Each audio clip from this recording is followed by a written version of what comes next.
nosso abraço fraterno, no nosso bom dia a todos vocês. O nosso trabalho de hoje nos levará a refletir algumas questões relativas ao tema a maturidade do senso moral e o espiritismo. Quando nós falamos na maturidade do senso moral, estamos exatamente enfocando uma das observações feitas por Allan Kardec, quando estabelece que para o entendimento do espiritismo é necessário um pouco mais do que o conhecimento intelectual das pessoas, mas fundamentalmente se faz imprescindível a essa maturidade do senso moral. Por causa disso, pensamos esse item, essa expressão importantíssima do codificador, para que essa expressão balizasse nossa reflexão desta manhã. No entanto, eu quero começar esta fala trabalhando algumas questões ligeiras relativas à ética, vinculando-a com a moral, para que depois nós adentremos essa questão da maturidade do senso moral apregoada por Allan Kardec. Vamos então ao nosso primeiro texto.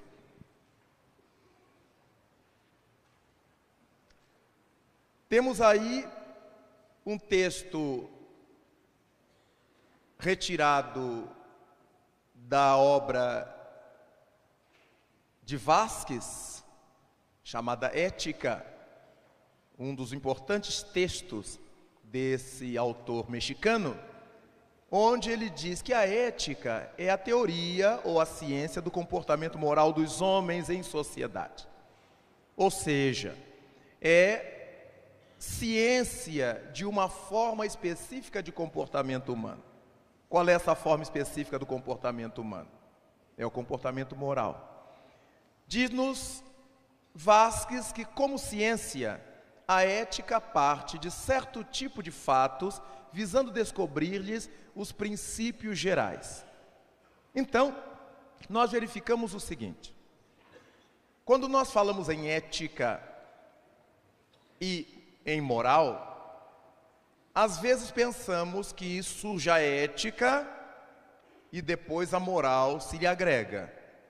Mas o que os pensadores da filosofia têm nos mostrado ao longo de todo o tempo dos estudos éticos é que é o contrário. A sociedade passa a agir de determinada forma, de determinada maneira. E o pensador, o ético, começa a examinar as nuances desses comportamentos e verificar por que é que a sociedade, por que é que o ser humano age daquela maneira, ou deixa de agir daquela maneira. Se eles agem daquela maneira, eles estão se ajustando a um princípio, a uma regulação, a uma escola, a um campo de pensamento. Então, a partir dos comportamentos, o ético retira a essência, o que é que está regendo aquele comportamento. É como se nós víssemos uma criança rasgando as coisas em casa, chutando tudo, e nós procurássemos verificar por que ela está fazendo isto. Que alguém lhe chamou a atenção, porque alguém não lhe deixou fazer tal coisa. Então, quando o ético observa o comportamento moral da sociedade, ele vai procurar estabelecer por que é que a sociedade ou os indivíduos estão tendo esse tal comportamento ou esses tais comportamentos. Disso surge um princípio que é chamado de ética. Daí então, nós poderemos nos dar conta disto que acabamos de ler. Vamos lá. Bom, enquanto conhecimento científico, na condição de um conhecimento científico, a ética deve aspirar à racionalidade e à objetividade mais completas, e ao mesmo tempo deve proporcionar conhecimentos sistemáticos, metódicos e, no limite dessas possibilidades, comprováveis. Porque se a gente está querendo tratar a ética como uma ciência do comportamento humano, do comportamento moral humano, então nós vamos precisar que ela tenha alguma coisa em que a ciência de fato se possa afirmar. Todas as vezes que um grupo social se deixa levar por determinados comportamentos, esse grupo social está sendo regido por esse mesmo princípio ético. Todas as vezes que o ser humano age de determinadas formas, ele está acatando a determinado princípio, a determinado fundamento ético. Seria esse o questionamento. Se comprova isto, todas as vezes que a comunidade social está agindo de determinada maneira, nós poderemos dizer que é porque ela obedece a uma ética. Então a ética está sempre vinculada a comportamentos. Comportamentos estão sempre vinculados a uma ética. Quando nós falamos em ética, então, estamos no campo dos princípios. Quando falamos em moral, partimos para o campo da ação prática.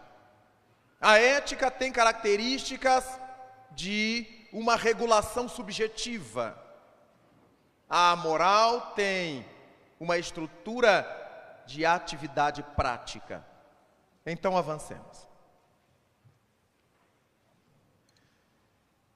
O ser humano, na condição de um ser social, como lembrava Aristóteles, não só age moralmente, mas também reflete sobre esse comportamento prático. Ele age e reflete sobre a sua ação. E o toma como objeto de sua reflexão. Então nós agimos de qualquer forma, temos um comportamento qualquer, e paramos para pensar nesse comportamento. Mas por que eu estou agindo assim? Mas por que eu ajo assim? Por que é que eu agi assim? E esse questionamento torna-se o alvo da reflexão ética. Torna-se o material para a discussão ética. O fato de nós refletirmos sobre nossa própria ação nos leva a concluir a respeito do porquê nós agimos assim, ou do porquê nós deixamos de agir assim. E aí nós verificamos que todos os tipos de sociedade acabam se regendo por princípios éticos. Seja a sociedade doméstica, a nossa família, seja a sociedade do clube em que nós atuamos, seja a sociedade do bairro que a gente vive, da cidade, do estado, do país, ou do povo ao qual pertencemos. Daí então, nós verificaremos que os princípios éticos têm características muito importantes. E a partir da ética a qual acatamos, a qual obedecemos, nós poderemos encontrar uma sociedade familiar mais feliz, menos feliz. Uma polis, uma cidade, um estado mais feliz ou menos feliz. Um país mais ou menos feliz. A partir da ética adotada, nós podemos inferir sobre a felicidade ou infelicidade das criaturas. Então, nós avançaremos.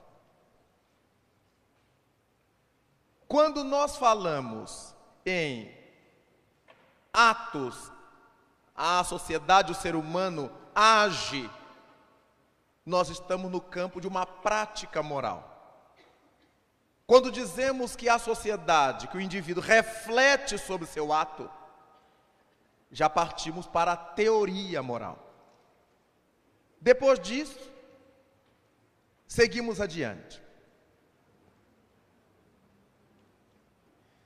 Quando estamos no campo da prática, da ação humana, nós estamos no campo da moral efetiva, alguma coisa que de fato está acontecendo. Então, a moral efetiva se relaciona com a prática moral. Todas as vezes que eu estou agindo moralmente, eu estou no campo da moral efetiva.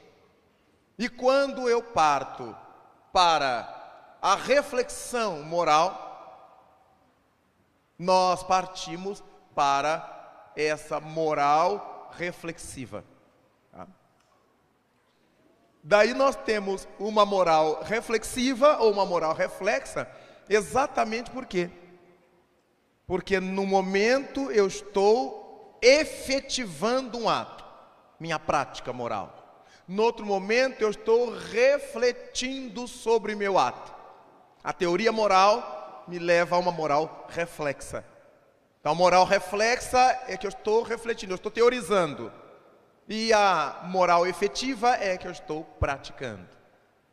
E por causa disso nós vamos encontrar um pensamento filosófico que nos leva a problemas teórico-morais, a problemas éticos. Se eu tenho um pensamento filosófico que me faz agir dessa ou daquela maneira,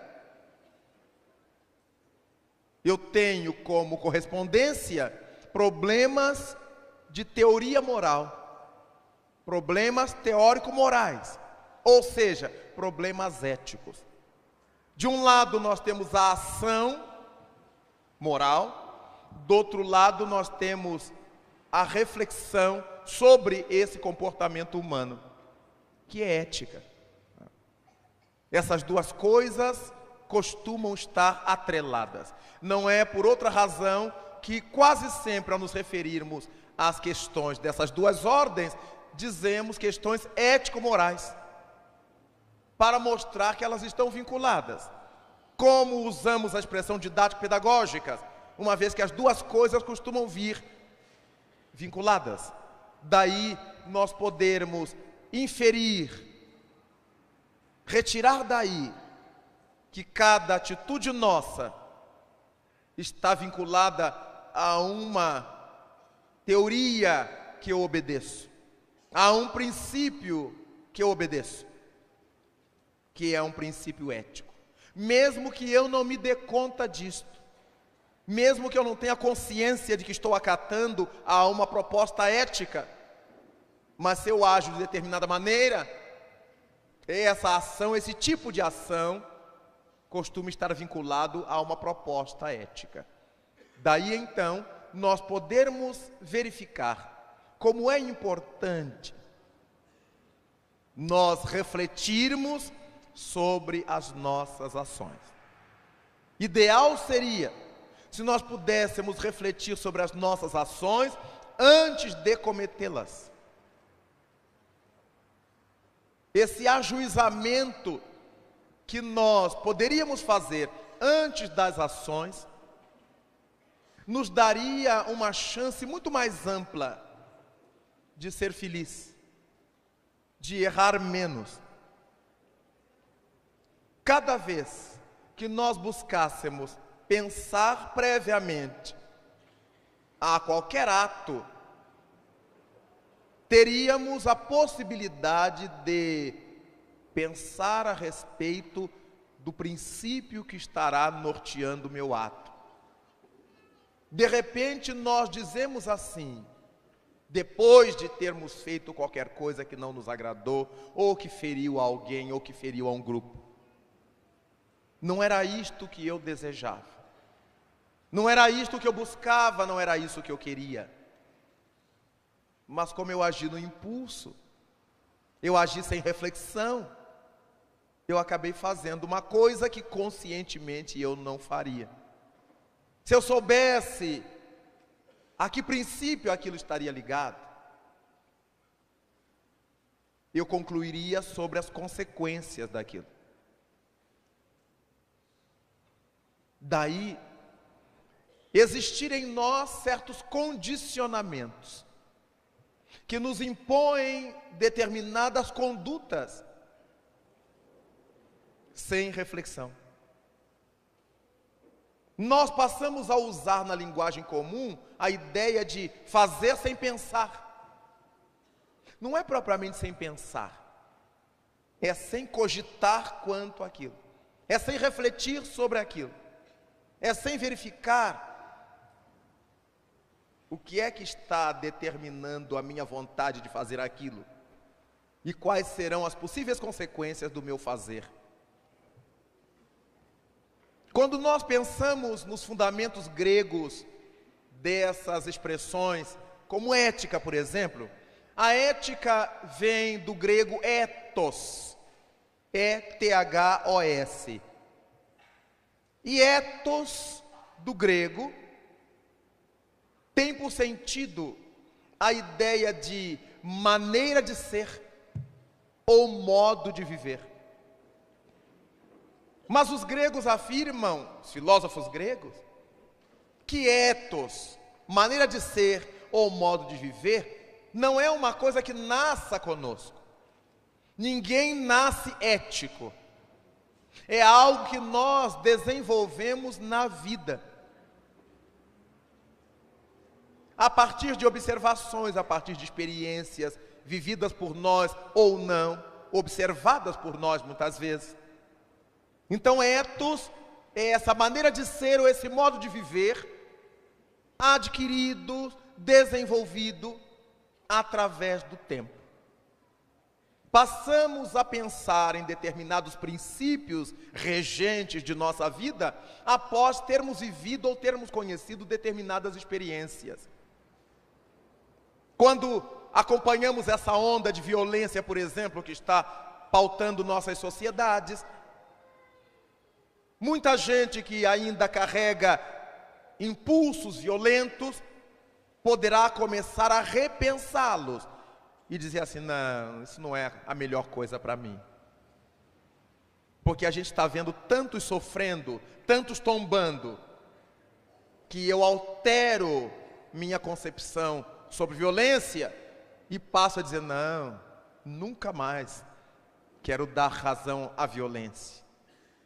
A gente dava razão à violência enquanto ela visitava o clã dos outros, a família dos outros, a sociedade dos outros, a realidade dos outros. Mas quando essa violência nos alcança, quando essa violência nos atinge, eu começo a me aperceber de que ela não é a melhor proposta de vida para mim. Não quero saber de violência. Quando nós pomos na mente que não queremos saber mais de violência, é sinal que eu já alterei meus princípios, eu já alterei a minha ética quanto à questão da violência. Quantas são as famílias que têm por ética não levar desaforo para casa? Isso é um princípio. Como é que não se leva desaforo para casa? Aí entram as práticas. Ou a gente revida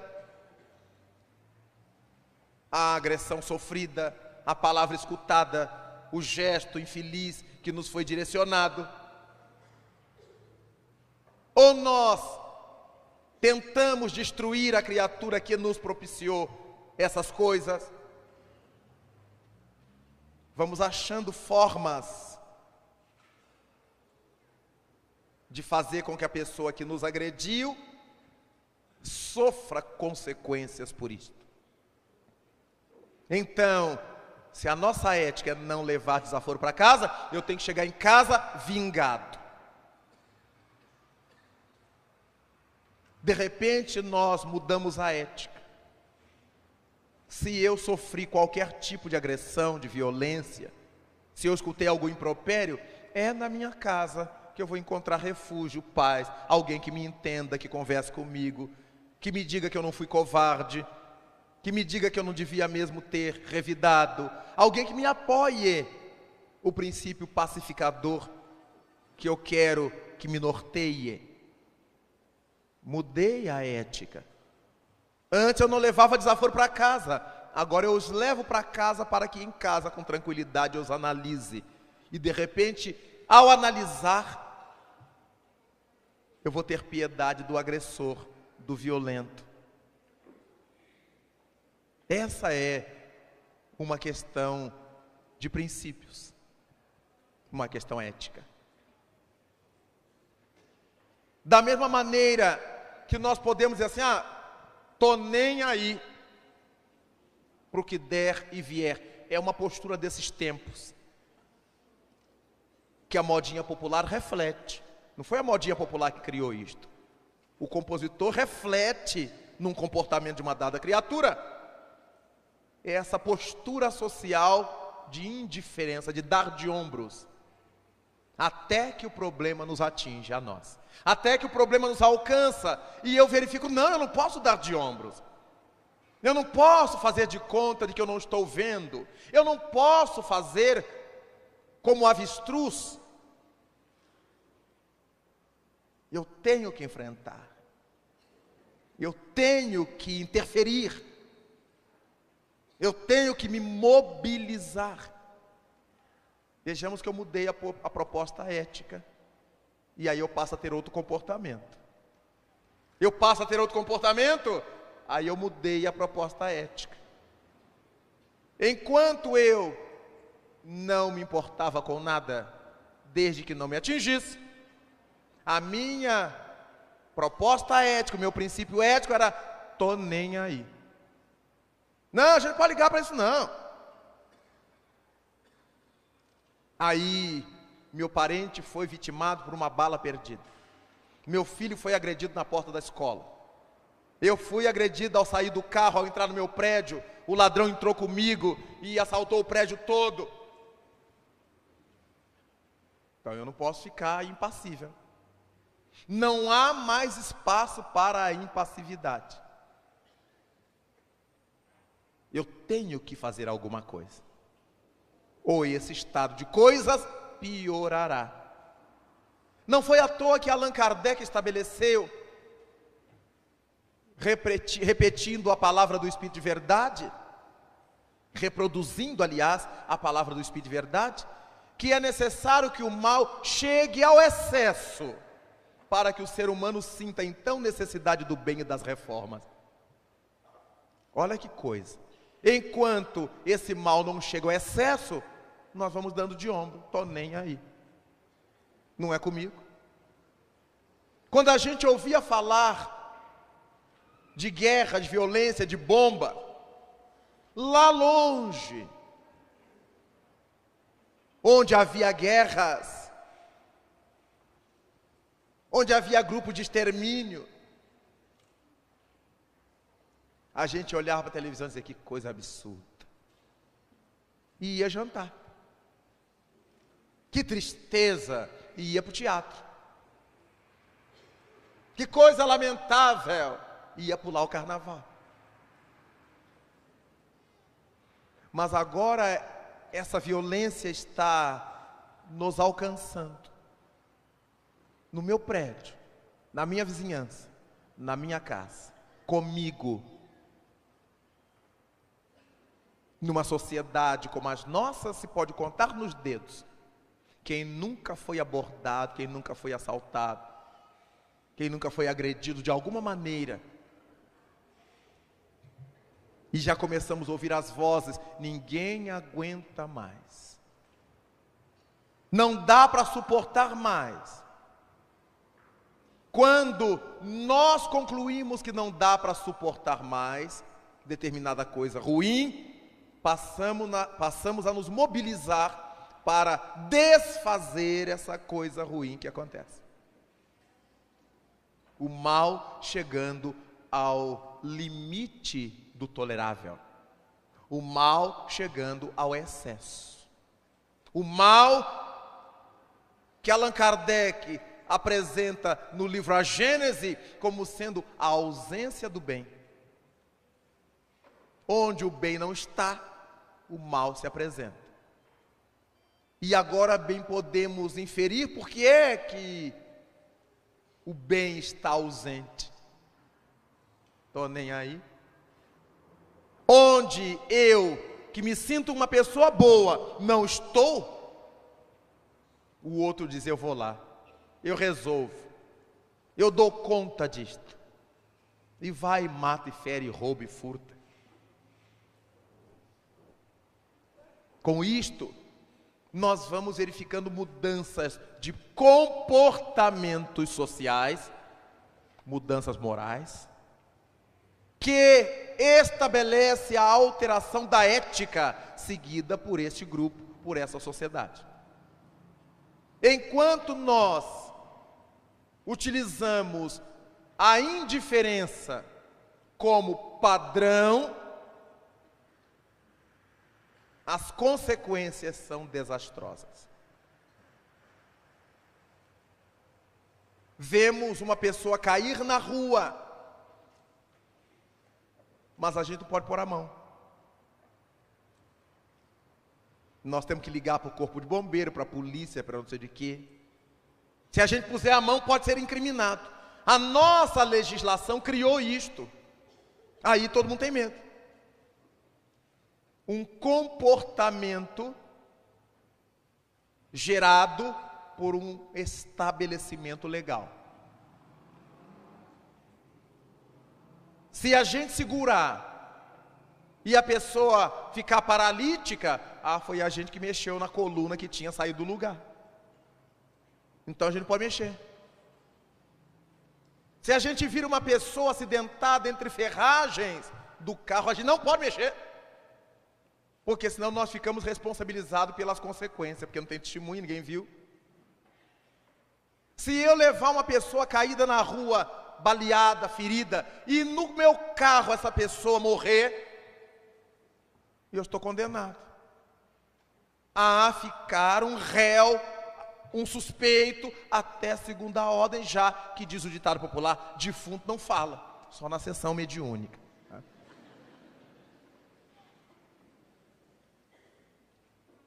Daí verificamos certas instituições legais, certos estabelecimentos legais, impondo determinados comportamentos sociais. Vejamos que não é bem uma indiferença neste caso. A gente fica ansioso, angustiado, mas pensa na pele, na própria pele. Então, nós começamos a verificar que coisa mais estranha. Nós somos compelidos a vivenciar no cotidiano das nossas lutas em nome de princípios ético-morais. Se nós virmos uma pessoa agredindo a outra, nós estamos vendo que é uma covardia, mas a gente não se aproxima para defender. E se o agressor estiver armado? Pensa na pele. E se for marido e mulher? Eu vou defender a condenada, no final ela ainda vai defender o marido. Ele está batendo no que é dele. Eu já escutei isso. Estou inventando não. Aí a música popular começou a dizer que um tapinha não dói, ele só apertou o tapinha.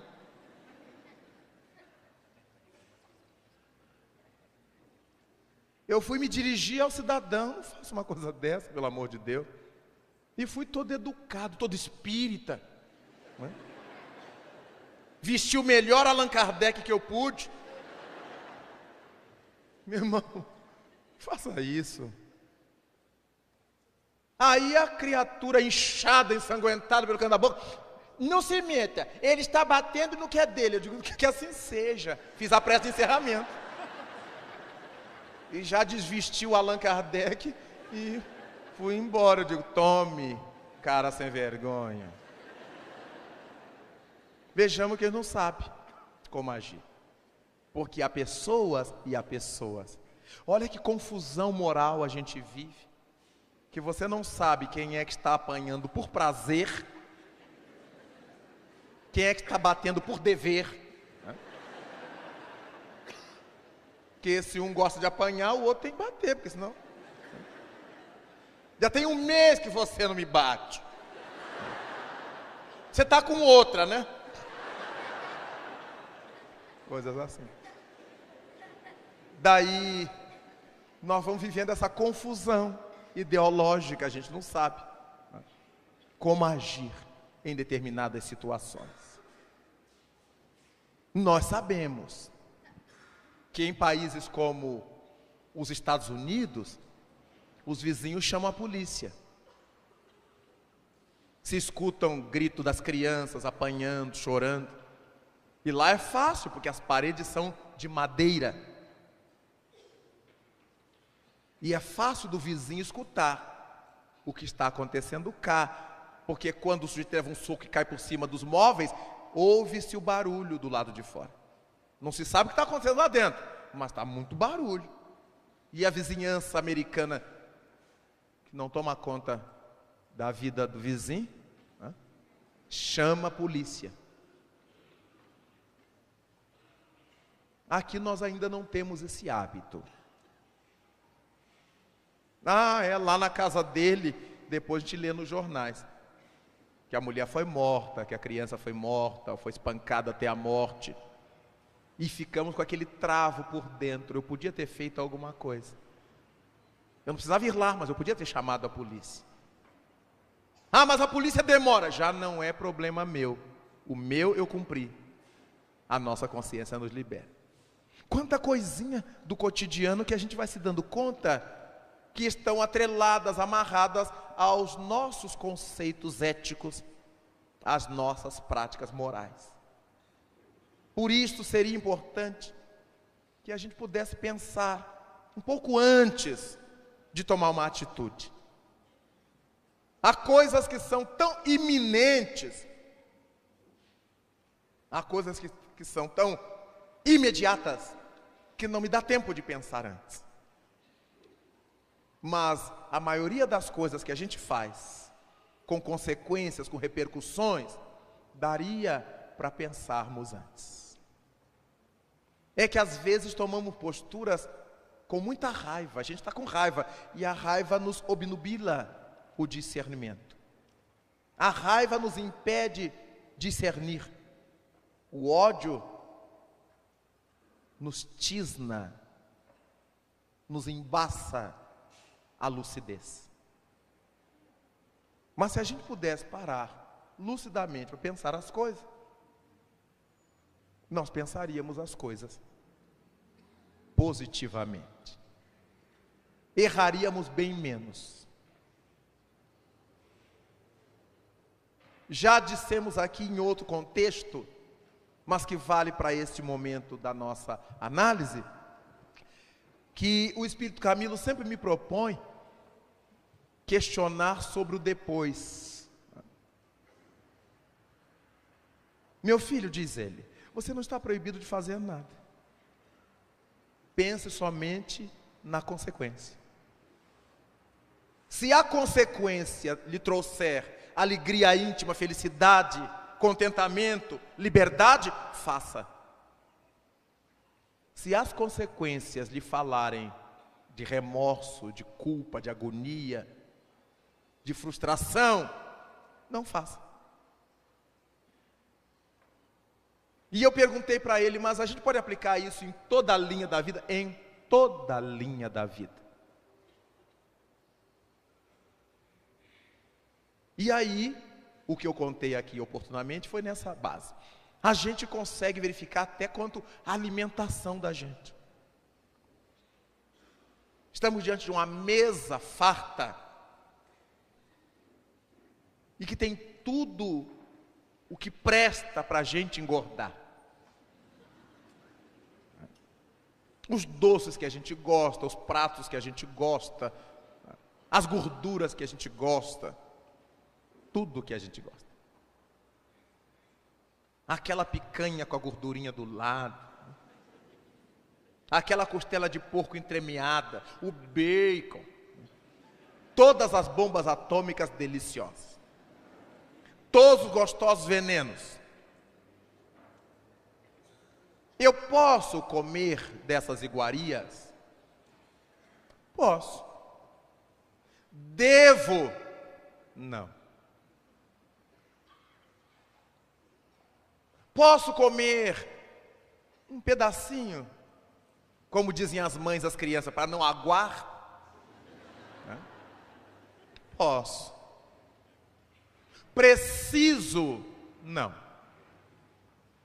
E aí a gente vai aprendendo a renunciar, porque hoje essa mesa está farta e a gente renuncia, porque tudo que tem ali vai me causar problema. Mas é só um pedacinho, mas esse pedacinho me custará umas boas injeções, uma boa hospitalização, ou um bom mês de esteira na academia. Não vale a pena. É muito sacrifício para um pouquinho de paladar. Vejamos que o nosso discernimento tem que ir nos levando, nos conduzindo para obedecermos a princípios de bom senso. Poder eu posso, mas eu não preciso. Querer eu quero, mas eu não devo. E porque nós raciocinamos, eu penso, eu vou comer um pedacinho disso. Deve estar delicioso, o cheiro está chegando aqui. Mas eu conheço o meu organismo. Isso vai me custar uma semana de enxaqueca. Isso vai me custar, isso vai me custar. Se vai me custar, não faço, não uso, não quero. Quando nós chegamos a esse ponto, estamos demonstrando uma maturidade na vida, uma lucidez na vida, uma maturidade do senso moral. Eu já consigo querer e não querer, poder e não fazer. Aí eu já me domino, aí eu já me controlo. Não são os impulsos que me controlam, não são as paixões que me levam. Eu é que levo as paixões. É o que o livro dos Espíritos nos diz. Sobre a paixão, exatamente. Enquanto na condição de uma limária, de um corcel, eu conduzo as rédeas, salve a paixão. Porque sem a paixão a gente não faz nada. A gente só enfrenta vestibular sem se apaixonar. A gente só faz um curso acadêmico sem se apaixonar. A gente só se casa se apaixonar. Ou se o pai ameaçar com um revólver, é claro, né? Mas fora disto, se eu não estiver conduzindo esse corcel, se eu não dominar essa paixão, ela me domina. E aí eu já não posso viver sem álcool. Eu já não posso viver sem cheirar pozinho brilhante. Eu já não posso deixar a fumacinha. Eu já não posso. Olha, se eu já não posso,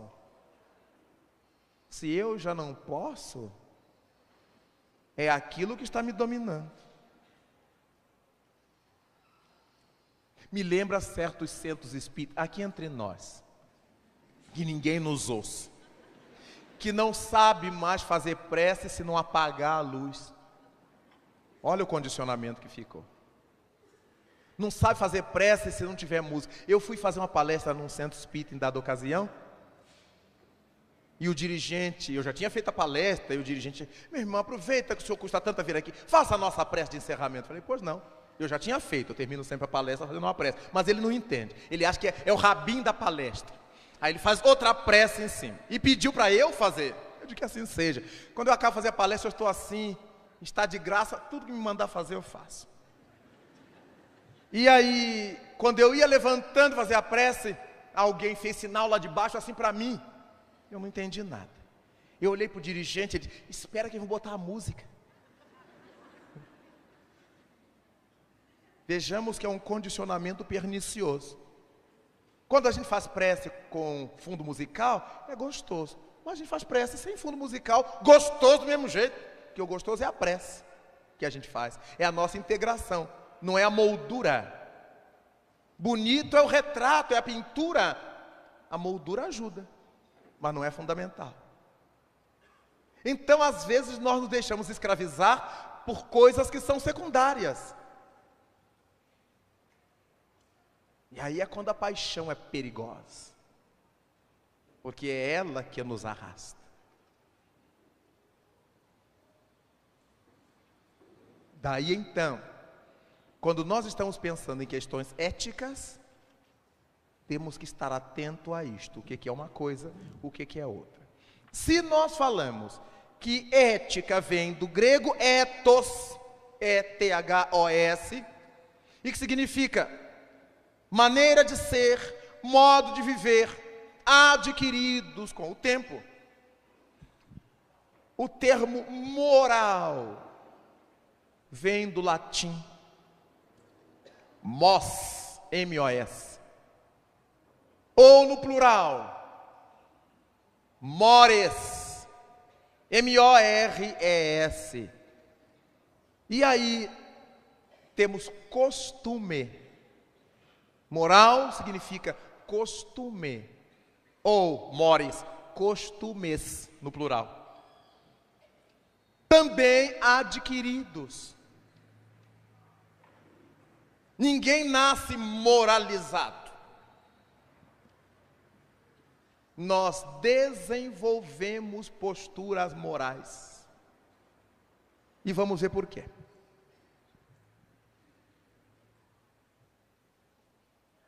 A função fundamental da ética é a mesma de toda a teoria. Vimos que ética é uma teoria. Explicar, esclarecer ou investigar uma dada realidade, elaborando os conceitos a ela correspondentes. Por seu turno, a realidade moral varia historicamente, e com ela variam seus princípios e suas normas. Quando se pretende formular princípios e normas universais, deixando de lado a experiência moral histórica, afasta-se da teoria exatamente a realidade que deveria explicar essa teoria. Então, quando nós pensamos que a realidade moral varia historicamente, vemos porque é uma coisa adquirida. Ninguém nasce moralizado. Com ela variam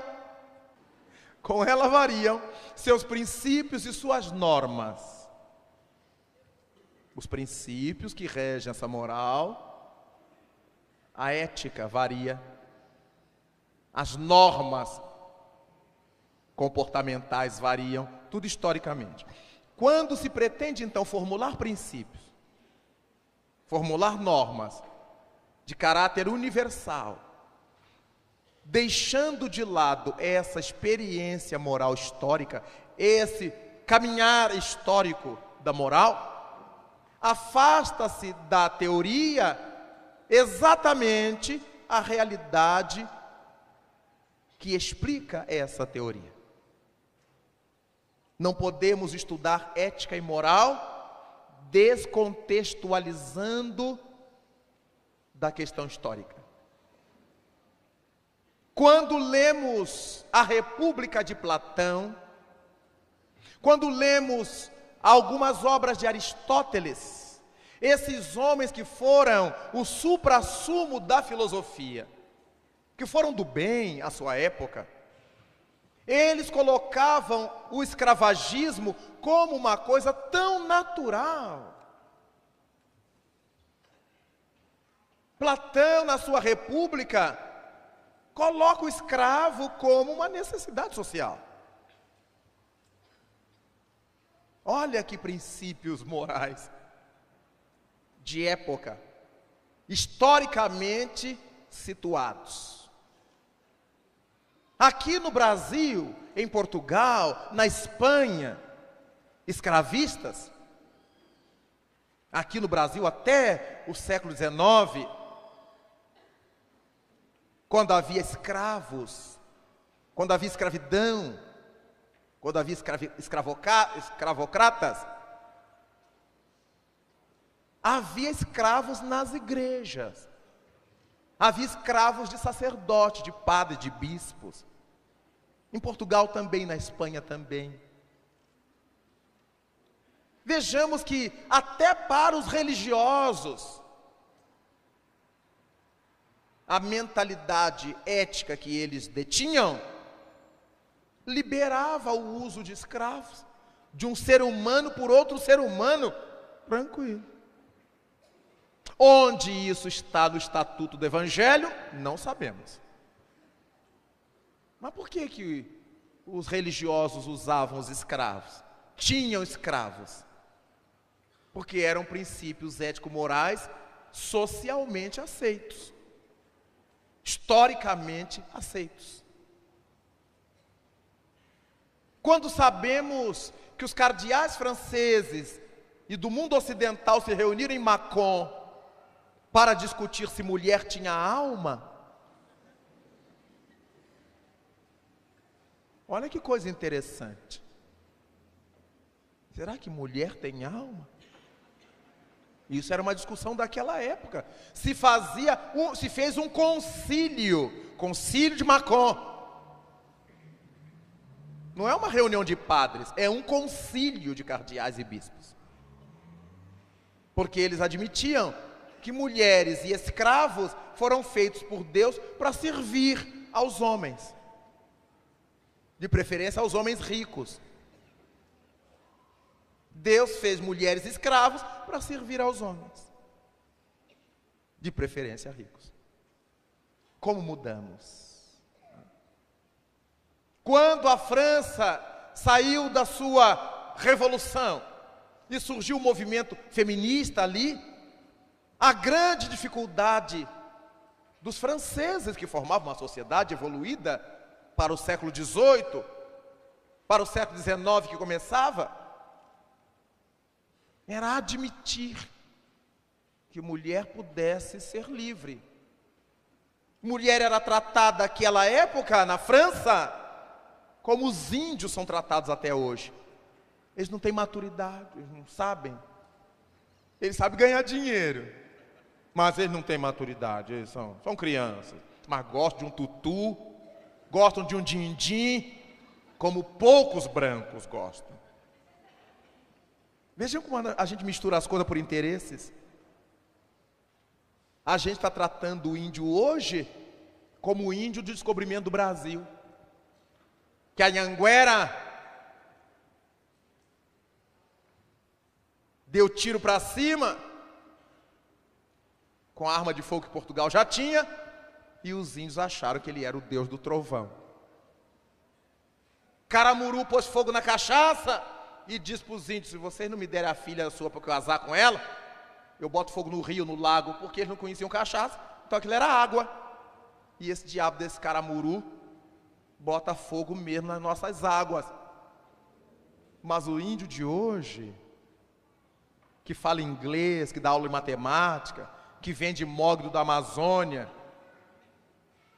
eles são mantidos assim por interesses políticos. Tem muita gente ganhando dinheiro às custas dessa imunidade indígena. É claro que há índios ainda índios, mas tem uns que já deixaram de ser índios ideológico, mentalmente, há muito tempo. Mas estão ali. Estão ali. Daí então, nós começarmos a pensar a vida com maturidade. No Rio de Janeiro do século XIX, quando a família real portuguesa chegou ali, Dom João VI e sua entourage, era feio tanta coisa, e o que era feio mesmo eles faziam à vontade.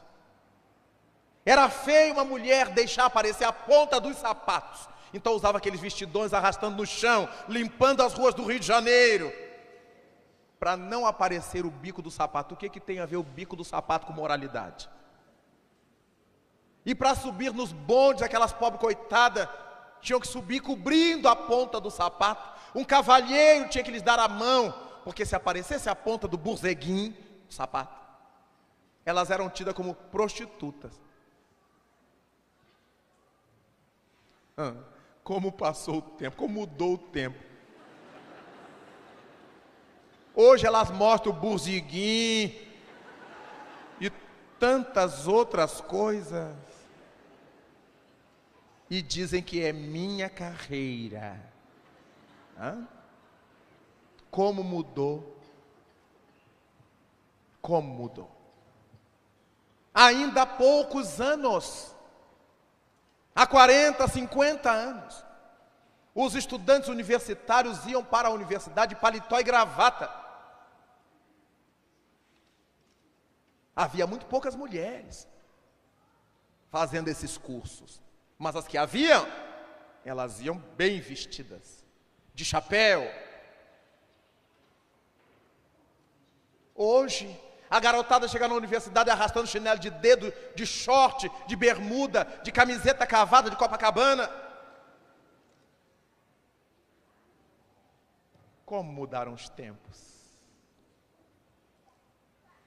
Nós fomos verificando a necessidade de escoimar da nossa vida séria na sociedade essas coisas que não tinham muito a ver com a seriedade. Mudaram-se os comportamentos morais. Um homem não podia se dirigir a uma mulher, saudá-la, se ela não o saudasse primeiro.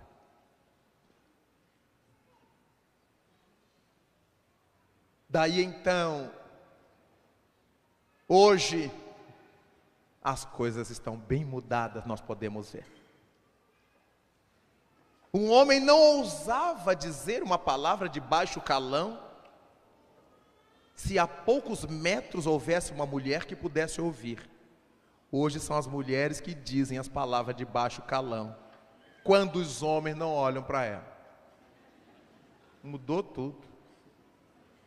Endoidou tudo. Sei lá se endoidou, ou se estava doido antes, mas que mudou, mudou. Nós podemos constatar isso tranquilamente. Quando foi que no passado recente do Brasil, a mulher iria à praia do jeito que vai hoje?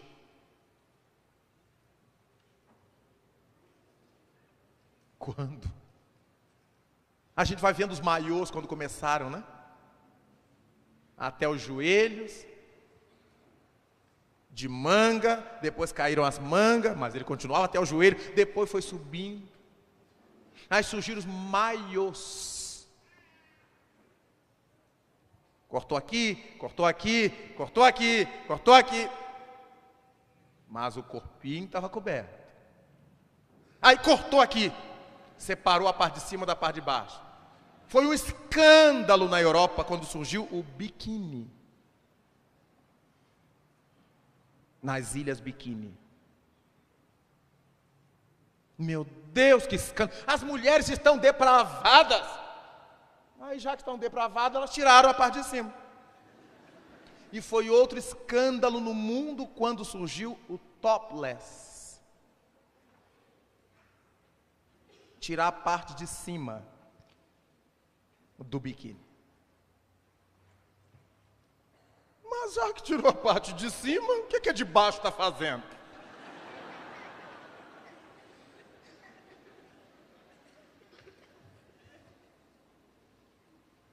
E aí uns moralistas disseram, não, mas não pode tirar assim a parte de baixo.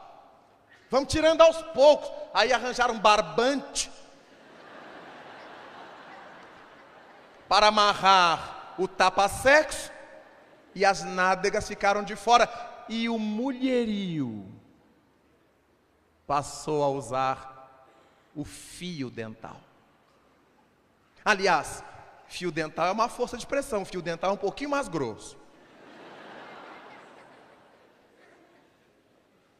Os tempos mudando. Vejamos que foram coisas profundas no vestuário, nas modas sociais em geral, no emprego. Quando foi que a mulher teve chance? Há poucos anos isso no Brasil. de ser presidente de empresa, chefe de gabinete, deputado, senador, mudaram os padrões sociomorais da nossa sociedade. Retomando a nossa atividade, apenas fechando o que nós falávamos antes do intervalo, lembrar que todas essas alterações a que nos reportamos, de hábitos de vestuário, de alimentação, de relacionamento social entre homens e mulheres, essas alterações de gênero, essas modificações de posturas, tudo isso obedece a um movimento das almas na terra. São os mesmos, diz a doutrina espírita, os espíritos que ora nascem homens, que ora nascem mulheres.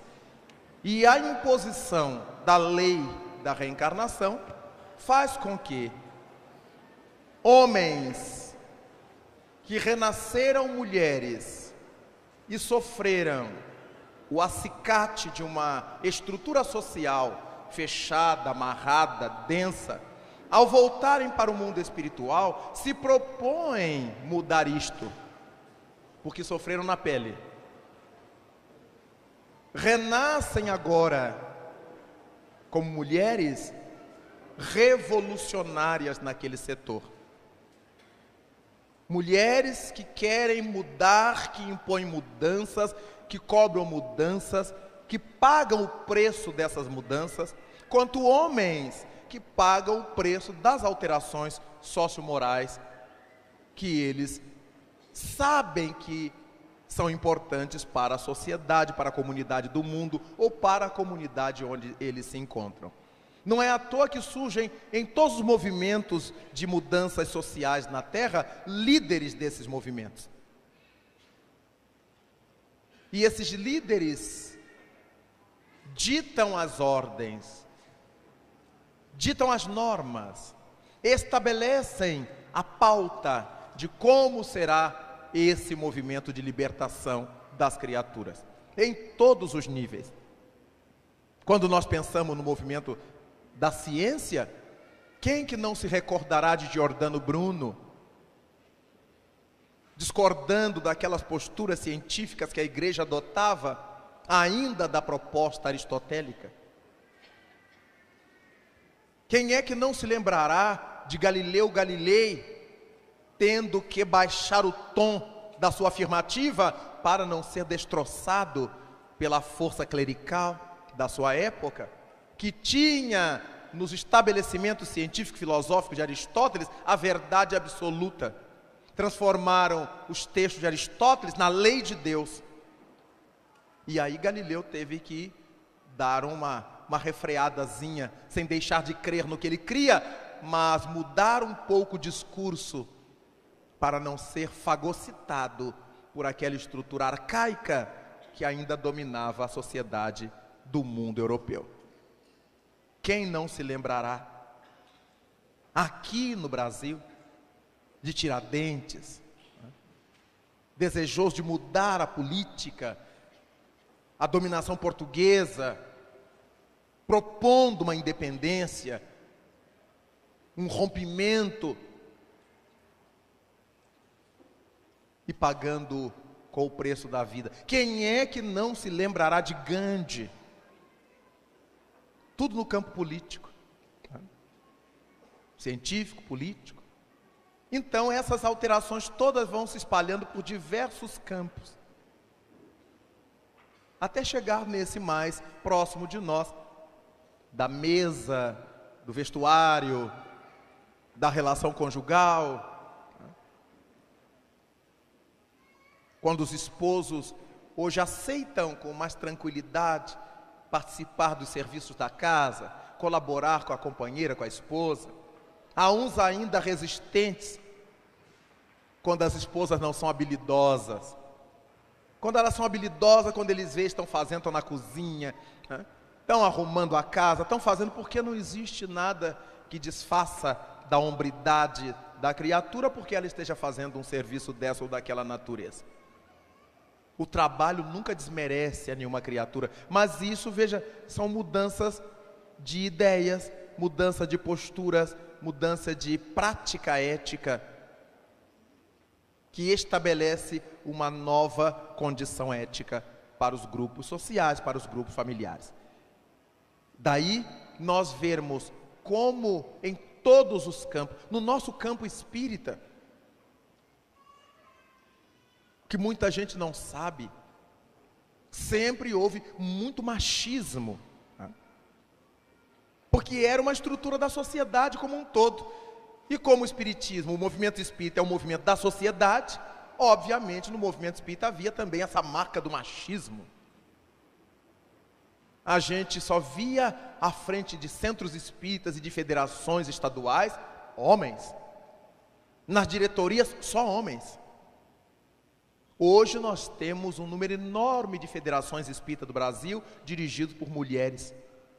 Um dos exemplos é aqui do Paraná, nossa Malena agora, pela primeira vez na história do espiritismo no Paraná.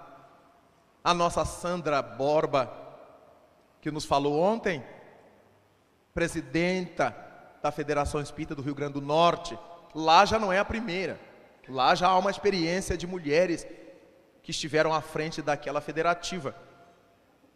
Então nós temos na Bahia, no Amazonas, no Maranhão,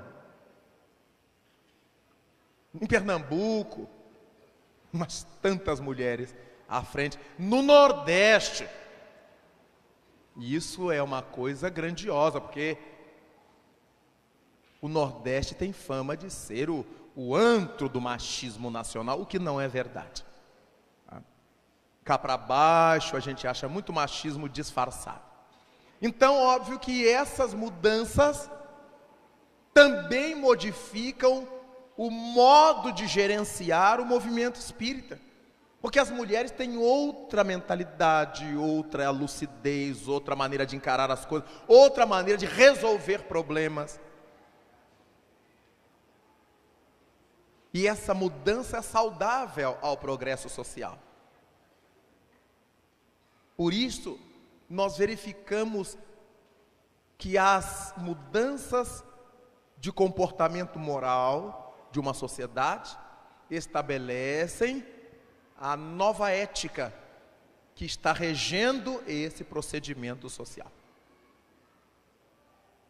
Quando nós vemos esposas grávidas acompanhadas por seus maridos, que vão fazer com elas os pré-natais, acompanham, vibram junto, querem assistir ao parto, se emocionam, engravidam junto. Isso é de uma beleza sem tamanho, para suavizar mais o homem, para sensibilizá-lo mais. Nós estamos hoje diante de um novo homem, não é aquele brutamontes, que cospe faísca, né? Dizem que no Rio Grande do Sul, o homem não toma mel de abelha, come a abelha, né? Mas o Christian é diferente. Ele toma um melzinho de abelha. Tá? Mas tem essas coisas de um machismo assim, tolo, né? Não acrescenta em nada e faz feio. Eu já vi muito homem subindo na cadeira quando vê uma barata e chama a mulher para matar, né? Tudo isto vai fazendo com que nós tenhamos um trato melhor entre homens e mulheres em todos os níveis. Então hoje nós temos mulheres reitoras, presidentas de centro espírita, de federações espíritas, de empresas, né? Empresas de pequeno porte, empresas de médio porte, empresas de grande porte, presidentas de bancos, ou em posições de primeiro escalão, em vários níveis, em várias situações sociais. Quer dizer, isto é uma demonstração de que a inteligência é a mesma, embora a percepção das coisas, psicologicamente, tenha que ser diferente. Quando a gente chega num lugar e olha e diz assim, foi uma mulher que mexeu nisso aqui. Porque ela tem um jeito diferente de mexer. O homem age muito retilineamente. Claro que há exceções para os dois lados. Há mulheres que são uns canhões, uns tanques, elas vão assim, mas não é a massa das mulheres. E há homens que são muito lineares, mas também há homens que conseguem ser esféricos, conseguem fazer lemniscatas, conseguem mobilizar mais o sentimento, a percepção. Ora, isso tudo vai modificando o status quo da sociedade em que vivemos, os códices morais, os estabelecimentos éticos. Daí, nós vamos para o seguinte texto.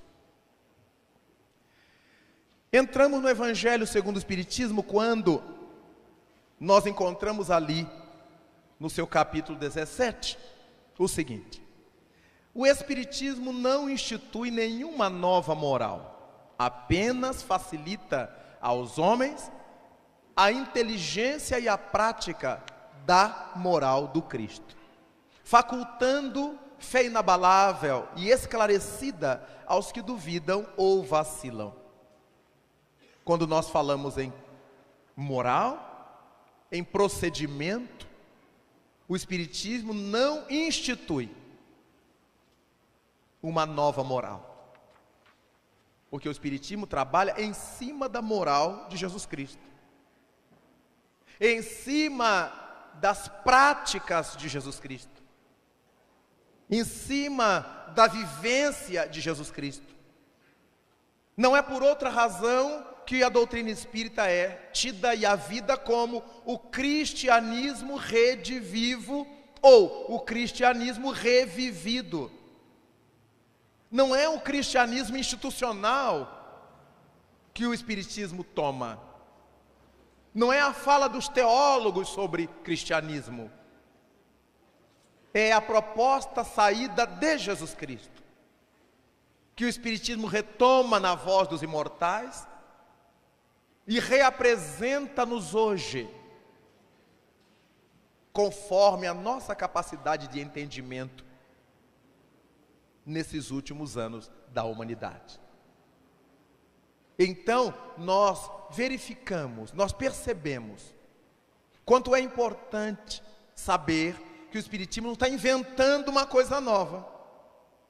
Todas as suas assertivas, todas as suas afirmativas estão calcadas na proposta vivencial de Jesus,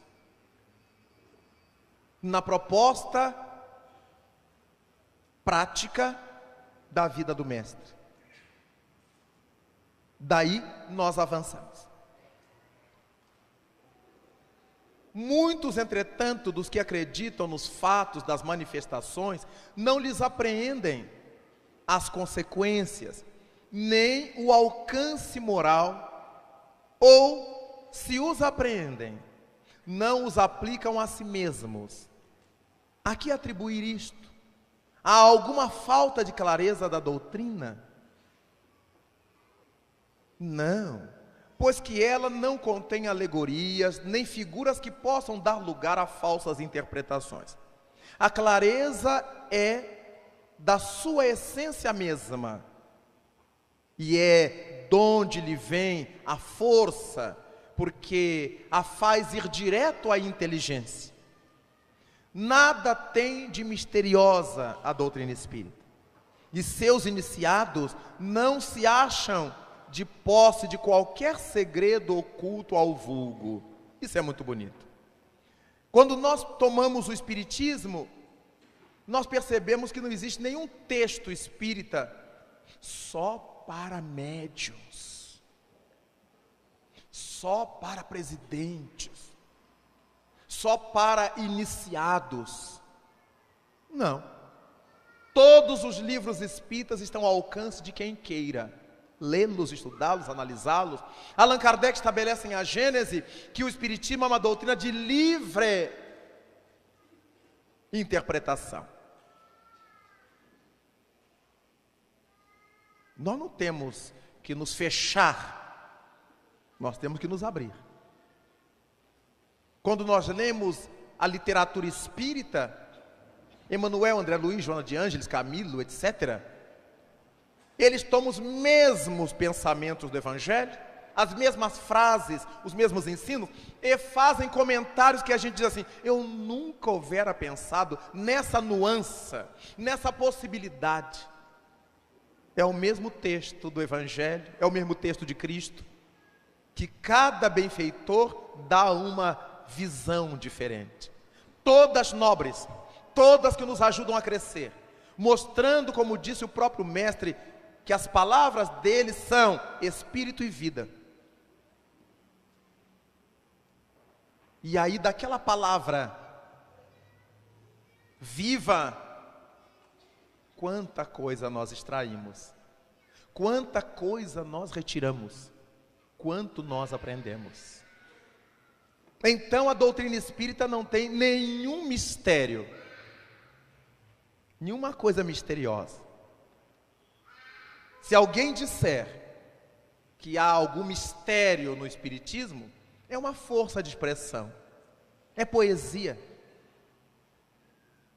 Como disse um dia Castro Alves, escrevendo pelas mãos de Chico Xavier, no Parnaso da Além-Túmulo: há mistérios peregrinos nos mistérios do destino que nos manda renascer. Esses mistérios peregrinos não são propriamente mistérios, coisas ocultas. Há coisas que a gente não consegue perceber na doutrina dos renascimentos. Não conseguimos alcançar as causas, mas essas causas existem, e o Espiritismo não nos proíbe investigá-las. Então esses mistérios peregrinos, no mistério dos destinos, é uma expressão poética. Nada de mistério. Há criaturas muito renitentes com a ideia de mistério divino, que elas afirmam que Deus nunca permitirá que a gente saiba tais coisas. Quem disse a elas isso a gente não sabe. Elas puseram na cabeça. São pessoas retrógradas. Como elas nunca têm coragem de avançar além do ponto em que se encontram, para elas é aborrecido saber que outras pessoas avançam. Então elas começam a doutrinar: Deus não vai permitir. A quem que ele disse? Para quem que ele mandou essa correspondência? Eu não vou permitir, hein, gente? Pois o tempo todo os espíritos nobres estão nos instigando a desenvolver nosso miolo, nosso discernimento, nossa mente, nossa capacidade. Como é que Deus não vai permitir? Ele já está permitindo. Quando John Watson e Francis Crick descobriram a hélice do DNA, olha que mistério que eles romperam a carapaça, quebraram o cristal e penetraram o mistério. Como é que Deus molda a vida biológica dos seres? Descobriram. E descobriram qual é o alfabeto com que ele monta essas estruturas. Quando se deram conta da existência da adenina, da citosina, da timina, da guanina, com essas 4 letras genéticas, a divindade compôs essa melodia formidável que são nossos corpos, nenhum igual ao outro, com 4 letras que se combinam, forjando os códigos genéticos, onde estão todas as nossas bagagens, desde os nossos primórdios no corpo físico. Como Deus não vai querer que a gente penetre seus segredos? Os segredos de Deus são as leis que a gente ainda não conseguiu desvendar, ou não teve coragem de desvendar, ou não teve vontade de fazê-lo. Mas o plano da divindade é que nós cresçamos. Foi Jesus que nos diz: sede perfeitos, quão perfeito é vosso Pai Celestial. Então a gente tem que saber os segredos, para que a gente vá sendo perfeito. Disse-nos o Mestre, conforme lemos em João 10:34, vós sois deuses, o que eu faço, vós podereis fazê-lo. Projetou para o futuro, porque naquela época não tínhamos ainda o conhecimento, agora já temos, estamos tendo. E quando descobrimos que de uma célula, de um órgão qualquer, a engenharia genética consegue montar outro órgão igualzinho, de uma célula tronco, aquela que tem múltiplas possibilidades, se pode gerar qualquer coisa para o corpo humano. Meu Deus! Então, é essa doutrina espírita que vem de uma maneira nova, atualizada, dizer-nos o que Jesus nos disse há 2000 anos. Vós sois deuses, sede perfeitos. Ninguém pode ser perfeito sabendo meia dúzia de coisas. Nós temos que ser os senhores do conhecimento.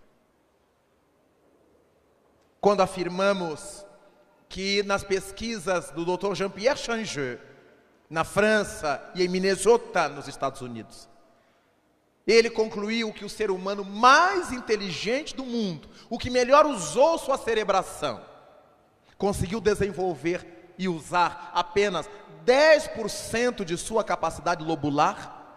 10%. Há 90% ainda adormecidos. Para os mais capazes hoje, para a massa que somos nós, ainda há cerca de 97%, 95% de recursos lobulares cerebrais a desenvolver. E com esse pouquinho recurso usado, nós já descobrimos tantas coisas. Chegamos à Lua, chegamos a Marte, chegamos a Vênus. Estamos chegando, penetrando o cosmos. Já descobrimos, inventamos tantas vacinas. Estamos em busca de outras. E isto porque os mais capazes, que são poucos, chegaram a usar 10% da capacidade cerebral.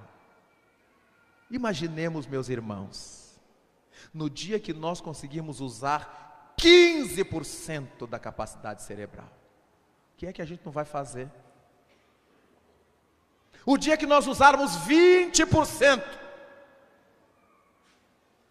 o dobro, o que é que nós não seremos capazes de fazer? Daí então, a proposta espírita e a proposta de Jesus, dita de outra maneira, apresentada com outra roupagem, mas é a mesma proposta de Jesus, do nosso progresso, do nosso atilamento, do nosso desenvolvimento. Sempre para cima, sempre para frente. Avancemos. Será então necessária para compreendê-la uma inteligência fora do comum? Não.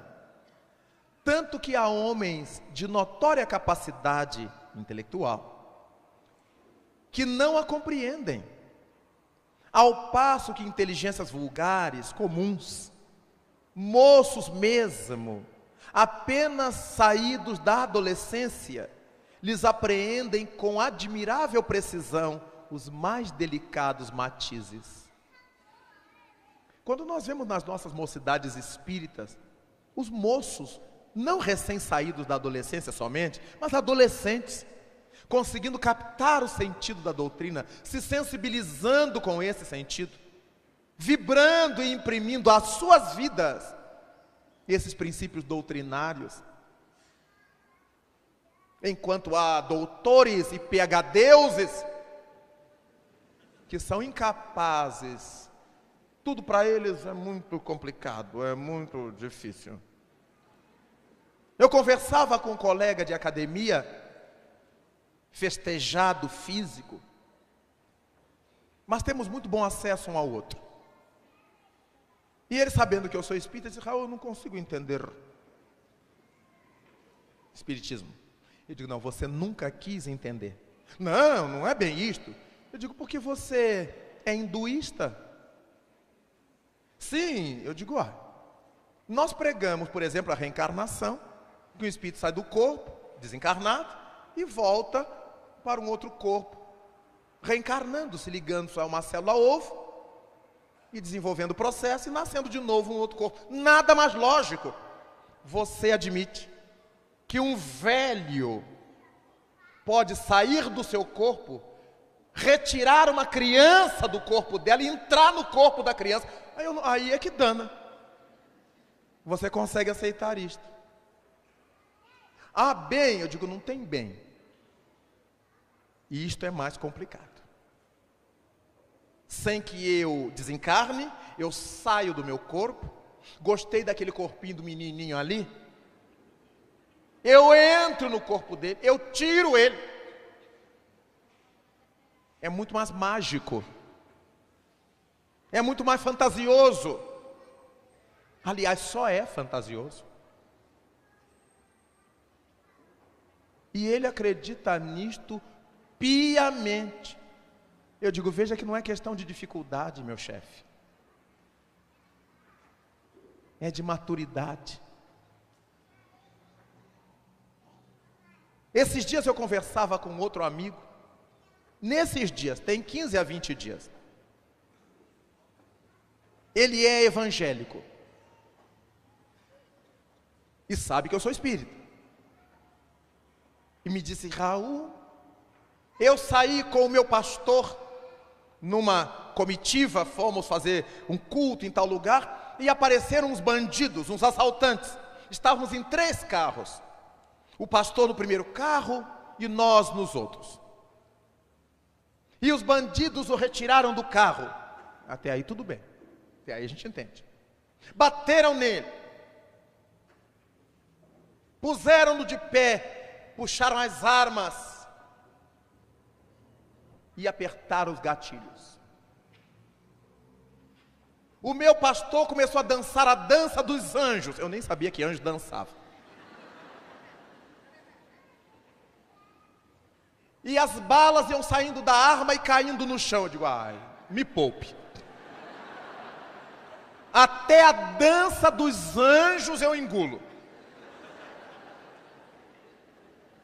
Mas, se você me disser que o bandido, o assaltante, errou a pontaria, se você me disser que o seu pastor correu e as balas não acertaram, se você me disser que as armas estavam voltadas para o chão e caíram todas as balas no chão, eu aceito. Mas o assaltante atirou mesmo nele e as balas caíram. Isso era um regador, meu filho. Não era um revólver. Você está assistindo a muito filme de super-heróis.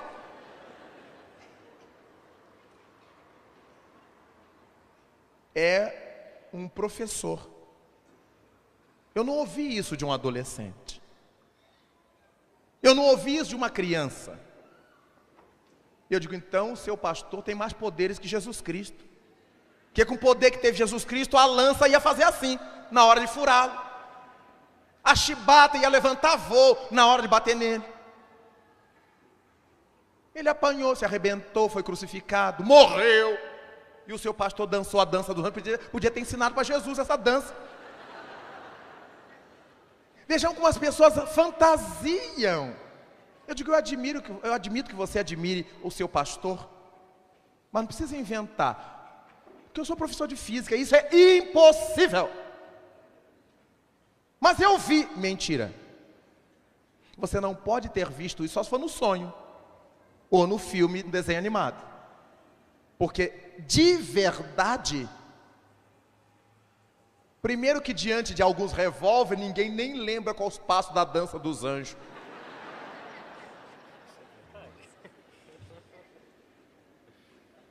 Depois de ter levado os catiripapos, ele ainda lembrar de dançar para a bala desviar e cair no chão. Mas eu vi, não repita isto, meu amigo, porque você não pode ter visto isto, a não ser na sua fantasia. A partir do momento que você aperte o gatilho, a bala vai fazer seu curso. Não tem jeito. Ela não vai cair no chão assim. Nem tem como. Mas as pessoas acham que isto é fácil de acreditar.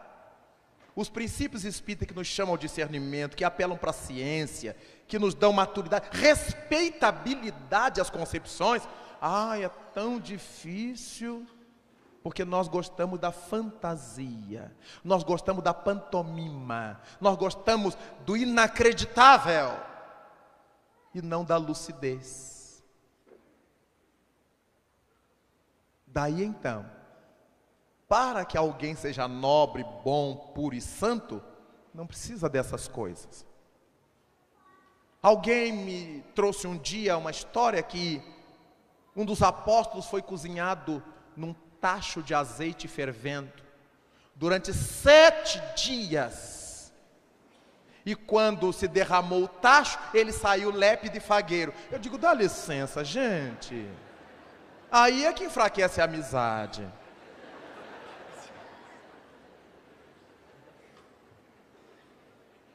Quem já levou uma queimadinha de azeite na frigideira, sabe que a gente só não diz palavrão porque lembra de Allan Kardec. Agora imagine alguém dentro de um tacho de azeite fervendo, cozinhando. Primeiro que não escapa nem o perispírito. 7 dias! E a pessoa não raciocina que se não morresse cozido, morria afogado. E se ficasse com a narina coberta, tapada 7 dias, morria asfixiado. Não tem saída para o bom senso. Mas o povo aceita com uma facilidade. Não, Raul, tem coisas que a gente ainda não entende. Não, isso eu entendo. Disso eu entendo. Se você me dissesse até que caiu azeite fervendo e não queimou, porque com ectoplasma passado no órgão, pode cair qualquer coisa em cima que não queima. Nós vemos pessoas, vemos na televisão, elas andarem em cima de brasas, num estado de semitranse, em que desloca o centro da sensação e provoca uma psicoanestesia. Já vi em terreiros de Umbanda criaturas colocarem brasas na mão para acender o cachimbo e não queimá-las. Colocar xícara de pólvora na mão e tocar fogo e não queima. Tudo isso é fácil da gente conceber. Estamos num quadro fenomênico de transe, que a entidade espiritual sabe o que tem entre a pólvora e a mão do médium, e que o vulgo não vê. Fluidos, substâncias tais e quais. Experiências que são repetidas pela parapsicologia. Tudo bem. Mas mande um parapsicólogo cozinhar alguém num tacho de azeite fervendo 7 dias e vê o que sobra. E lamentavelmente isso entrou no nosso movimento espírita. As pessoas que não estudam, não entendem, não sabem, mas são empolgadas. Elas acreditam em cada coisa. E fica feio para elas mesmas. Que a pessoa diz assim, mas é isso que é ser espírita e acreditar nisso aí? Não é verdade. Não foi à toa que o espírito Erasto nos diz no livro dos Médiuns que é melhor rejeitar 9 verdades a ter que aceitar uma única mentira. Mas e se a gente gosta das mentiras? A gente torna essa única mentira verdadeira e joga fora as 9 verdades como mentiras. Daí, para entender o Espiritismo, não é necessário diploma acadêmico. Já contei aqui no Paraná, e neste contexto vale a pena repetir, isso ocorreu o ano passado, no início do ano passado, já contei por aqui. Uma colega minha de universidade, minha amiga desde mocidade, desde os tempos de juventude, antes da gente entrar na universidade, e ela agora é doutora em literatura, e sempre desde novinha vivendo seus conflitos existenciais, suas lutas, suas angústias. Uma vez convidei-a para ir ao centro espírita, ela foi, mas disse que gostou, mas não voltou mais. E aí deixei-a, já tinha feito a minha parte de convidá-la, ensinei o caminho, dei-lhe livros espíritas, que eu tenho certeza que ela nunca os leu, mesmo sendo professora de literatura. E um dia nos encontramos na academia e ela me disse: Raul, graças a Deus, acho que eu resolvi minha vida. Eu entrei para a igreja X. Me disse lá o nome da igreja evangélica para a qual ela havia entrado. Eu disse: que bom, fulana. Pelo menos agora você vai assentar a mente, vai ler o evangelho, que sempre a pessoa lucra lendo o evangelho. E vai começar a pensar na sua realidade. Disse: agora sim, graças a Jesus, graças ao Senhor. Eu digo: que bom, que ótimo. Bom, passou-se o tempo. 2 anos depois, eu a encontro nos corredores, e ela me disse, segurando-me pelo antebraço: Raul, graças a Deus, o Senhor me ungiu. A linguagem já era outra. O Senhor me ungiu. Eu digo: que bom. E o que aconteceu? Eu quero lhe contar uma maravilha da minha vida. Eu digo: que conte, você só me contava tragédia até hoje. Eu tomei coragem, Raul, juntei R$2.500, para professor universitário hoje juntar R$2.500 é uma epopeia. Ela juntou, e eu digo: e daí? Ela me disse: eu dei para o meu pastor queimar na fogueira santa de Israel. Eu digo: não. Eu não consegui sopitar minha surpresa. As pernas começaram a tremer. Eu digo: não. Peraí. Como é que foi o negócio? Sim, Raul. Ele vai queimar na fogueira santa de Israel. E me diz com aquela unção. Eu digo: mas ela é minha amiga. Eu podia calar a boca e ir embora, mas eu não aguento, eu vou morrer de remorso. Eu digo: você tem certeza do que você está falando? Sim, Raul, eu tenho certeza que o Senhor vai me dar em dobro. Eu digo: não vai. Não vai. Aí ela parou para me ouvir. Eu falei num misto de dor moral, de indignação. Digo: não vai. Você acredita mesmo que alguém vai sair do Brasil para levar R$2.500 seus para queimar em Israel com tanta fogueira aqui? Você acredita? A passagem para lá é mais cara do que isso, minha querida.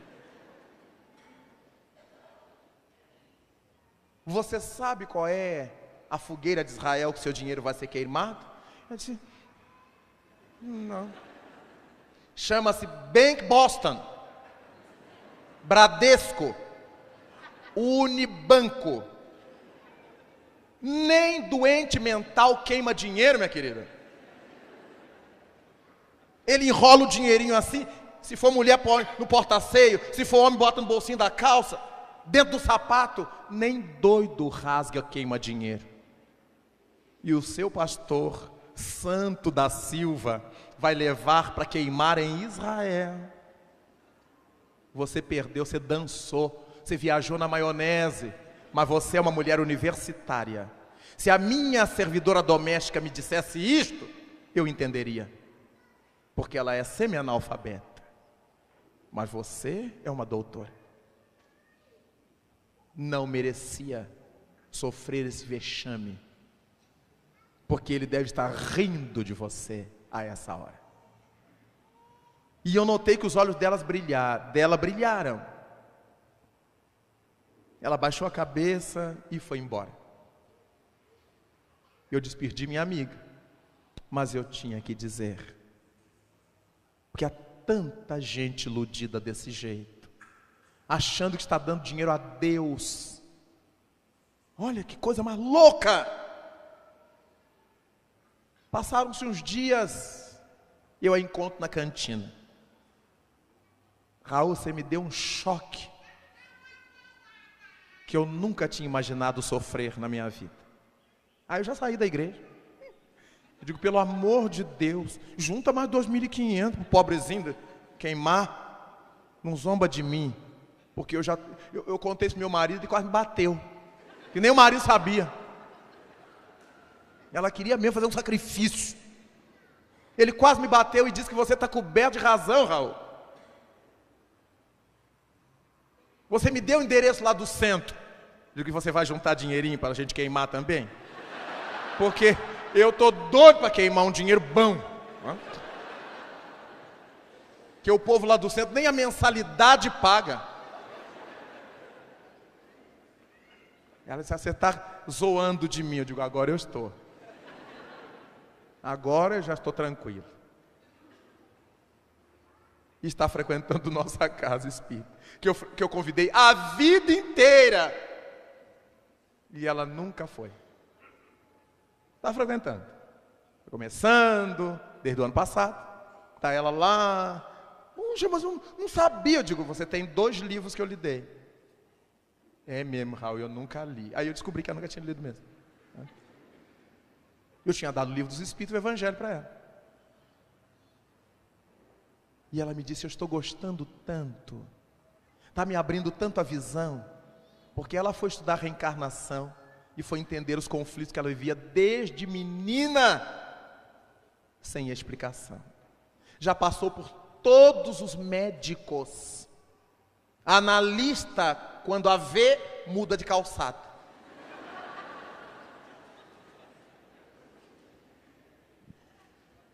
E aí, eu digo, você estava tão perto das respostas. Mas e a vaidade?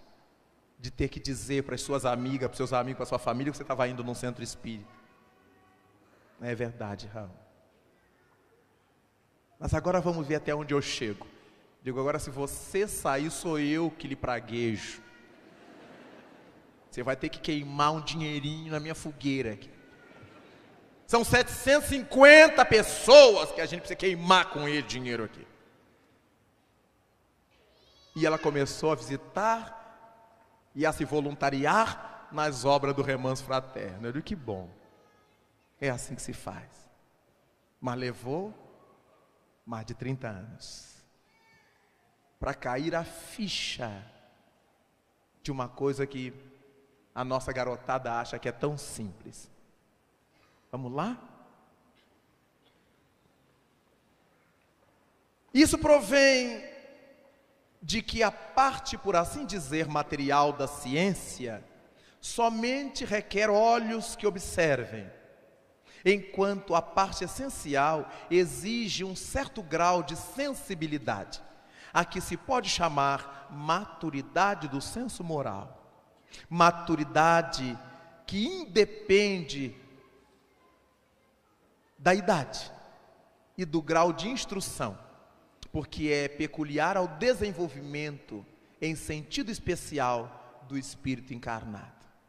Essa maturidade do senso moral, essa maturidade é decorrente da nossa capacidade de avaliar as coisas, de ajuizar as coisas, de concluir sobre as coisas. E isso é uma bagagem que a gente vem trazendo das encarnações.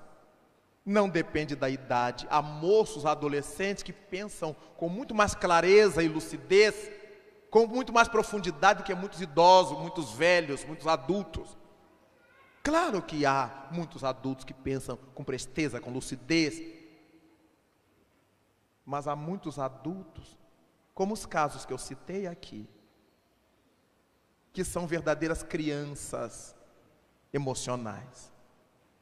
Pessoas que são universitárias, doutores, doutoras, professores, professoras, engenheiros, arquitetos, e o raio que os parta. Mas quando se fala em religião, o miolo mingua, o miolo se atrofia, e eles passam a acreditar em coisas que nenhuma criança mais acredita. Eles não usam o mesmo discernimento que usam na profissão, para calcular uma viga, para projetar uma fachada, para discutir uma tese econômica. Eles não usam esse discernimento para discutir a crença. Eles engolem a crença e passam a ser gados, tangidos para cá, tangidos para lá. Quando o Espiritismo nos propõe, sejamos sujeitos da ação. Eu amo porque eu quero, eu sei quanto é importante amar. Eu odeio, ainda que eu não queira, porque eu ainda não consegui dominar em mim essa propulsão, essa força. A doutrina nos levando a conjecturar, a discutir, a avaliar, a reavaliar e tomar posições. Como é importante para nós uma doutrina que nos leva a desenvolver. Quando Allan Kardec perguntou aos imortais em O Livro dos Espíritos, dentre as doutrinas que se admitem ter o patrimônio da verdade, qual é aquela que pode se ufanar de tê-lo? E o Espírito da Verdade não diz que é o Espiritismo, mas informa-nos aquela que maior número de homens de bem fizer. Olha que lucidez. A doutrina dona da verdade não é aquela que a gente professa porque a gente está nela. É aquela que maior número de criaturas de bem conseguir fazer. Então cabe a nós demonstrar que o Espiritismo carrega essa cota de verdade relativa ao nosso grau evolutivo, mudando de comportamento, mudando a nossa postura moral, maduramente, vivendo essa ética cristã,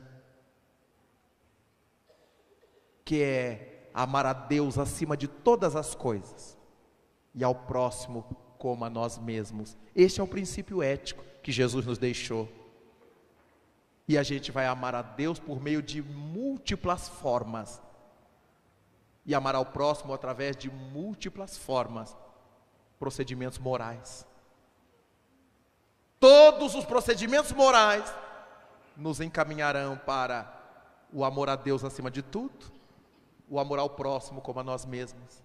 E Jesus Cristo foi longe dizendo: aí estão, nesses 2 mandamentos, toda a lei e todos os profetas.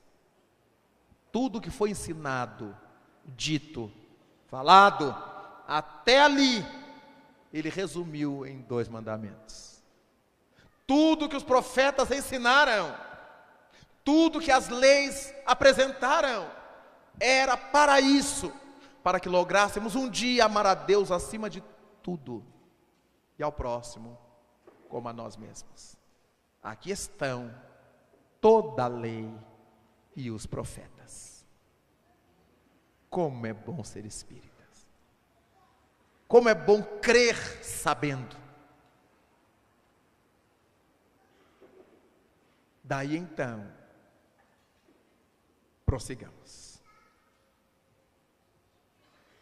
Não mais vos assusteis, diz o Espírito.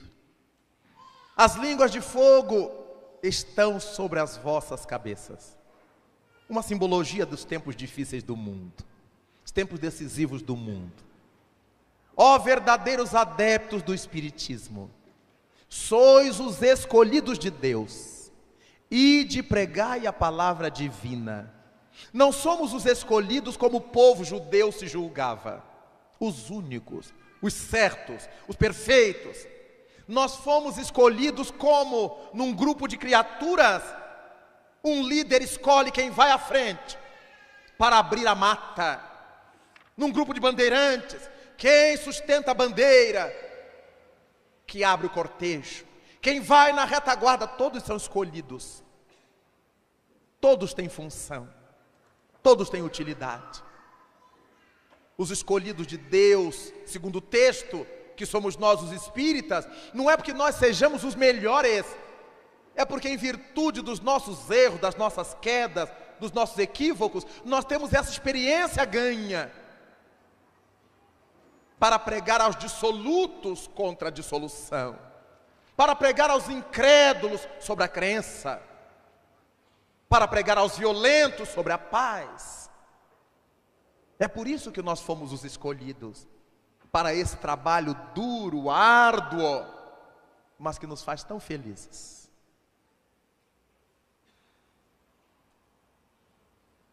É chegada a hora em que deveis sacrificar a sua propagação da palavra divina, os vossos hábitos, os vossos trabalhos, as vossas ocupações fúteis, e de pregai, convosco estão os espíritos elevados.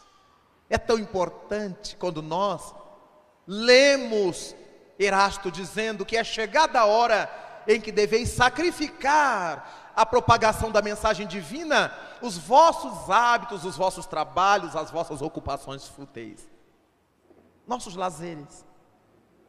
Mas como sacrificar nossos hábitos? Como sacrificar nossos trabalhos? Como sacrificar nossos lazeres, nossas ocupações fúteis? É porque esse sacrificar, que vem do latim sacro facere, é fazer sagrado. Esse sacrum facere é fazer sagrado, é tornar alguma coisa sagrado. Por que esta palavra? Sacrificar, sacrifício. Porque no passado as comunidades ofereciam às divindades frutos, flores, animais, objetos. E quando era oferecido aos deuses, nos altares, nas aras, aquilo passava a pertencer à divindade, segundo a crença. Então, se pertencia à divindade, passava a ser sagrado. Então, fazer sagrada alguma coisa era oferecê-la à divindade. Era um sacrifício. Sacrifício só passou a ter uma conotação difícil, negativa, quando passou a existir sacrifícios humanos. Quando se passaram a dar sacrifícios humanos, sacrifício de sangue humano. Então, quando a pessoa afirma que a sua vida é um verdadeiro sacrifício, eu estou me sacrificando para criar esse menino, ela não está pensando em fazer sagrado os seus esforços, ela está pensando no sofrimento que lhe está custando criar esse menino. Mas a proposta de Erasto, no Evangelho segundo o Espiritismo, não é a de sofrimento, é a de dar um cunho de utilidade a todas as coisas que nós façamos. Colocar César a serviço de Deus, Mamon a serviço de Deus, sacrificar nossas ocupações, nossos trabalhos, nossos hábitos, tornar sagrado, dar um caráter de utilidade, colocar nas mãos de Deus, oferecer a Deus o nosso lazer, oferecer a Deus o nosso trabalho, oferecer a Deus a nossa lida. E como é que a gente oferece a Deus? Transformando tudo que a gente faz em coisa útil para nós, para a nossa família, para a sociedade, para que a gente saia das ocupações fúteis, dos lazeres, para que a gente saia dos trabalhos, para que a gente saia de outras tantas ocupações nossas, de cabeça erguida, com felicidade, com alegria, por termos feito o que pudemos fazer. É por isto que a doutrina espírita, quando nos fala do senso moral, nos está provocando para que a gente se autoexamine, para que a gente comece a pensar em quanto mico vem pagando por força de lutar contra os aguilhões, de recalcitrar contra os aguilhões, conforme disse Jesus a Paulo de Tarso na estrada de Damasco. Até quando recalcitrarás contra os aguilhões? Até quando a gente vai ficar lutando contra uma coisa que não tem saída? A felicidade. Até quando nós vamos ficar entre Cristo e César, entre Deus e Mamon? E nos faz recordar o profeta de Jeová, o profeta Elias, quando no topo do Monte Carmelo desafiou os homens de Israel a se definir por um só Senhor, ou Jeová, ou Baal-Zabub. Ó homens de Israel, até quando claudicareis entre dois senhores? E Jesus Cristo mais tarde dirá: não se pode servir a dois senhores. Fidelidade, maturidade do senso moral. Dia chegará em que todos amadureceremos moralmente, acatando a ética de Jesus, do amor a Deus sobre tudo, ao próximo como a nós mesmos, estabelecendo as diversas formas de amar o próximo, nas várias dimensões da vida em que estejamos. E quando chegar esse dia, em verdade nós seremos criaturas felizes. Em verdade seremos criaturas vitoriosas, que teremos superado as próprias limitações para viver consoante as leis divinas que estão plantadas em nossa intimidade consciencial. Nesse dia, que imaginamos não esteja tão próximo, mas temos a esperança de que não esteja tão distante, tão remoto, nós nos poremos genuflexos diante do altar da natureza, diante do altar da vida, nos daremos as mãos e cantaremos as constelações.